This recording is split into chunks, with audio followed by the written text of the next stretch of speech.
Everything is energy. The illuminated Cabal view everything as energy and the way energy flows. This must be thoroughly understood. This is the Kabbalistic manipulation of energy. Christian churches were constructed on ley lines.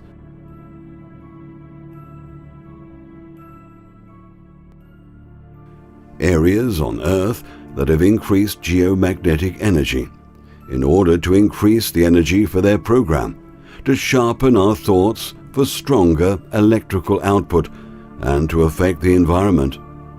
If a knowledgeable person uses earth energy and thought energy, it amplifies the energy behind the thoughts through will.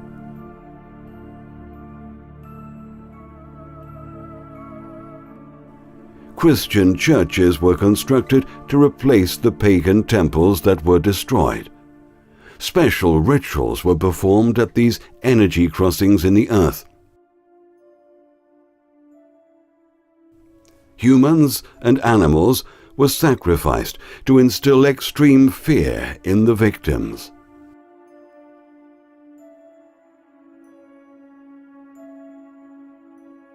The fear energy that they used for control was pumped into these vortexes of earth energies.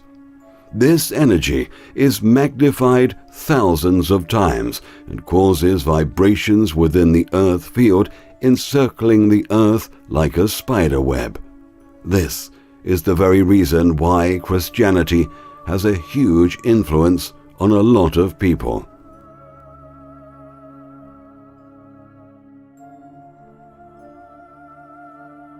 Sports arenas are also built on these energy lines to harness the energies.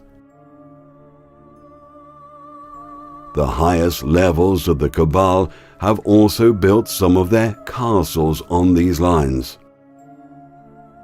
Control and manipulating reality through the most powerful manipulation tool of all, our sexuality. Society is now facing two problems: sexual suppression and hypersexuality. As discussed in Disclosure 5, a sex-mad man or woman is no different from an alcoholic or drug addict. Both have lost the facility over their mind and will eventually destroy their vital organs.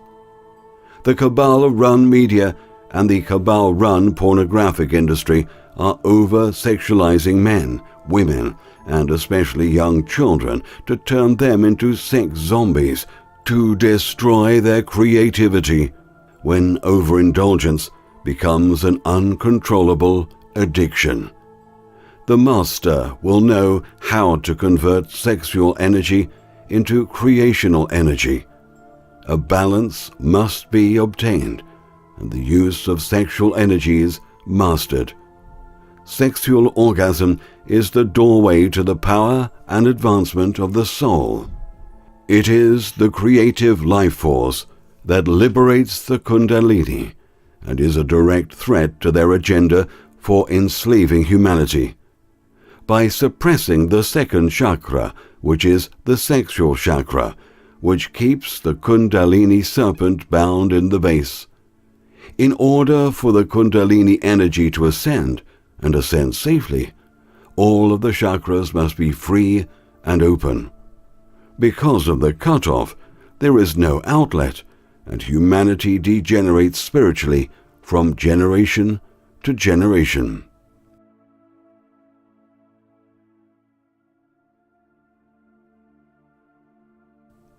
Through the centuries, religious doctrines have always worked relentlessly to suppress it and drum it into its victims' minds that they are nothing more than property. Their minds, souls, and bodies all belong to their false gods, which in reality are the top ruling Cabal, who are masters of occult power. For centuries, the Church has denied and kept this knowledge from the people. We are talking about high-ranking officials not your typical average priest or minister who have been indoctrinated into ignorance and blind obedience. Suppressing the powerful sex drive in these institutions, which is the life force itself, results in child molestation and rape.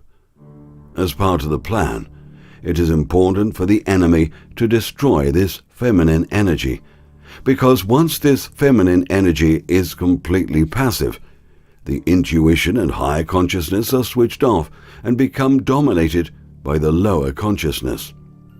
The chakra below the heart is the switch-off point that disconnects all the 7 chakras. This could lead to a serious imbalance, which the Church and its supporters are fully aware of. A lot of people, including 2 billion Catholics, might not be aware of a page on Wikipedia entitled Vatileaks. These are very interesting documents, much more interesting than anything released by Mr. Assange's group. Leading up to the 2009 investigation into the global pedophile ring led by the Legionnaires of Christ, the Vatican has paid vast payouts in various court settlements. Just in the United States alone, sexual abuse by Roman Catholic priests has cost the U.S. branch of the Vatican more than $1.5 billion since the 1950s. The United States religious establishment as a whole is valued at $102 billion. Confessions of Sins. The Confession of Sins was set up by the Church to extract information on mainly important people in a society or group. They now know exclusive private secrets about them, which they could later use to hold against or bribe them in the future. The Jesuit religious order in the Catholic Church was roughly equivalent to the KGB in the Soviet Union. Their goal is the destruction of the Protestant Reformation, leading to a return of one black pope sitting in judgment on all mankind. Bloodline families. We also need to recognize these bloodline families who are controlling the human race, such as the Habsburgs, House of Lorraine, de Medici, Lee, Astor, Onassis, Kennedy, Russell, Thurmond, Taxis, Dupont, and the Van Duns. Also, some extremely powerful families affiliated with the major top 13 families include Rothschilds, Rockefellers, Bundy, Disney, Collins, Freeman, Reynolds, Krupp, McDonald's, the Harrimans, Tafts, Lords, Kellogg's, Goodyear, Whitney, Vanderbilt, Sloan's, Perkins, and the Bushes. All these families are mainly agents to the real power families who remain hidden. There is a lot of confusion concerning Freemasonry, the New World Order, the United States. The reason for the confusion is because of infiltration.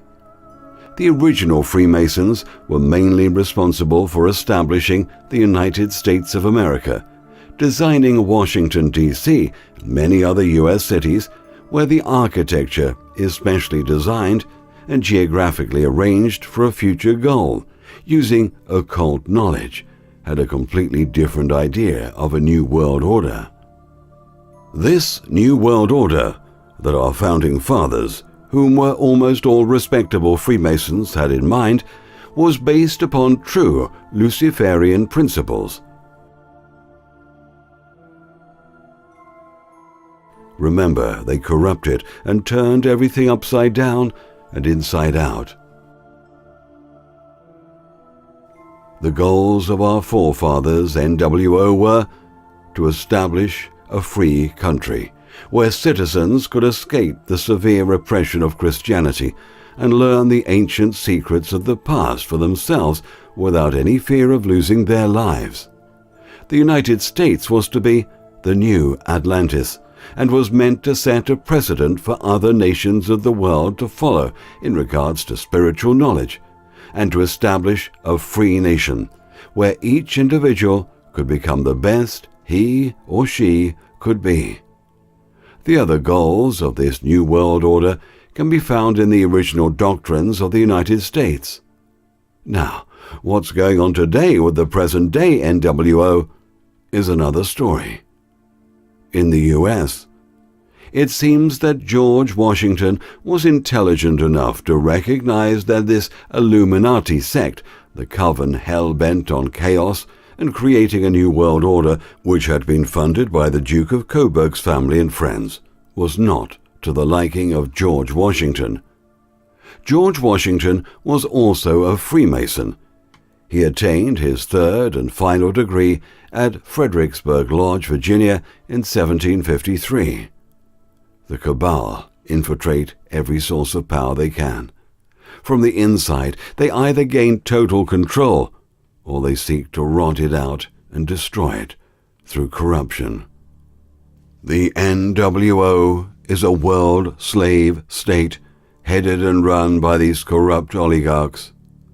This NWO is the exact opposite of what was intended by the original Freemasons. Let's clear the air on these so-called Illuminati. Illuminati is basically a name given to anyone illuminated with occult knowledge. There are over 800 secret societies worldwide. The most publicized, and for good reason, was the Illuminati. The Sabbatian Frankists, also referred to as the cult of the all-seeing eye, are political and religious chameleons. They are everywhere, where there is power. They are the good guys and the bad guys. The Rothschilds' goal is to control the wealth of the planet, and the Frankist vision is the destruction of Jewish ethics, to be replaced by a religion based on the exact opposite of this so-called God's intentions. According to Canadian-born author and mystic Manly P. Hall, Rothschild had hired a son of a rabbi named Adam Weishaupt to create a pseudo-Masonic-looking front, the Illuminati, and then armed him with massive funds and contacts. The stage was now set. History records that on May 1st, 1776, Dr. Adam Weishaupt founded the Bavarian Order of the Illuminati. He later became a high-ranking member of the Order of the Jesuits, whom he subsequently left to form his very own organization at the clear behest of the newly formed House of Rothschild. It was the Weishaupt's belief that only a chosen few could qualify for enough illumination to guide and rule the world. The problem was, where could he find enough intellectual light-bearers to start the ball rolling? He subsequently found them in various lodges and orders of the day, such as the various Masonic lodges, the Rosicrucian Order, and other legitimate and sincere orders of antiquity. This is confirmed yet again by Edith Starr Miller in her classic Occult Theocracy.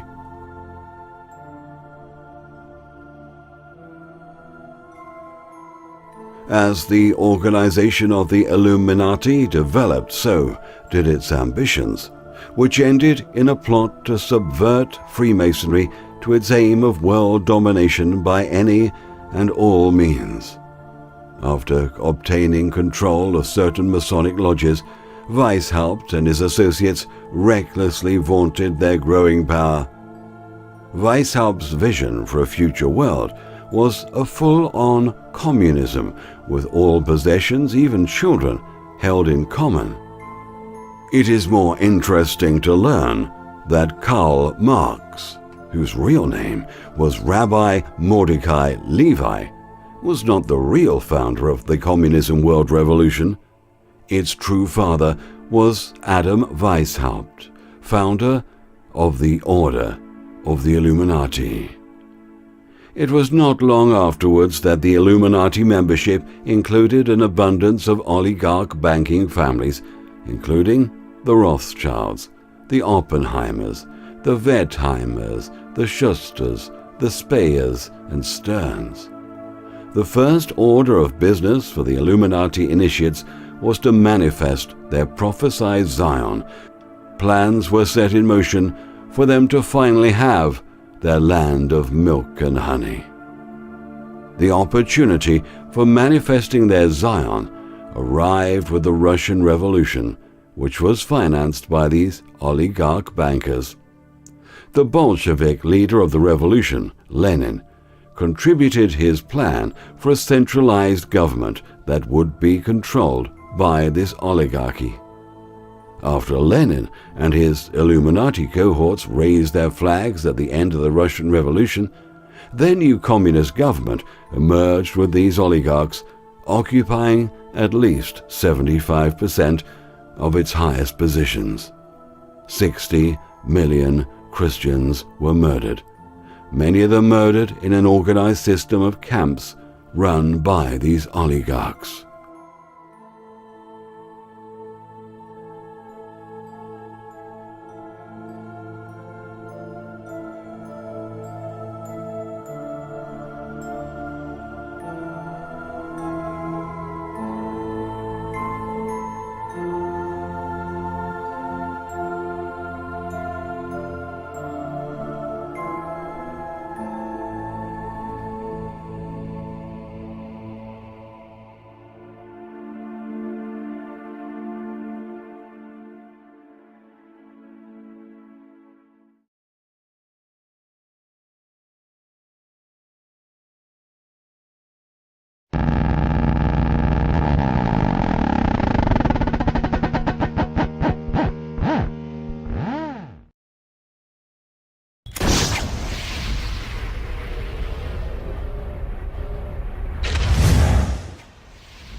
The fear energy that they use for control was pumped into these vortexes of earth energies.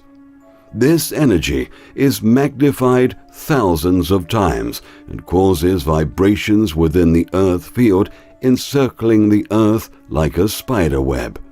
This is the very reason why Christianity has a huge influence on a lot areas on Earth that have increased geomagnetic energy, in order to increase the energy for their program, to sharpen our thoughts for stronger electrical output, and to affect the environment. If a knowledgeable person uses Earth energy and thought energy, it amplifies the energy behind the thoughts through will.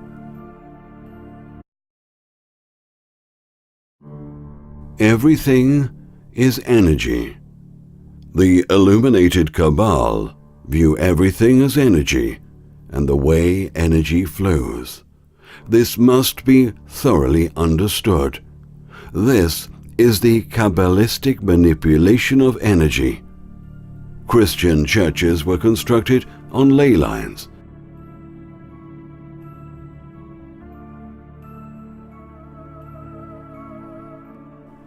Christian churches were constructed to replace the pagan temples that were destroyed. Special rituals were performed at these energy crossings in the earth. Humans and animals were sacrificed to instill extreme fear in the victims.